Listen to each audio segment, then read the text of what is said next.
What's up everyone and welcome back to another tutorial. Today we're going to see how to find old chats in Character AI, or you can find the chat history. If you want to go back and read previous conversations in Character AI, anything and everything is saved automatically under chat history. You just need to know where to look. Firstly, open Character AI and sign into your account as usual.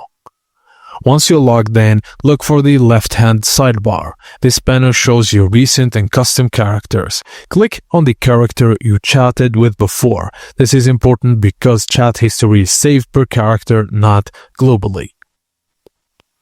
Now, after character loads and the chat opens, move your cursor to the top right corner of the chat window. You'll see the 3 vertical dots. Click on those dots to open more settings. Now, from the menu that appears, select History. This will open a list of all your past saved conversations with that character. Character.ai automatically stores these chats, so you don't need to enable everything beforehand. Simply click on any chat from the list and reopen it and continue where you left.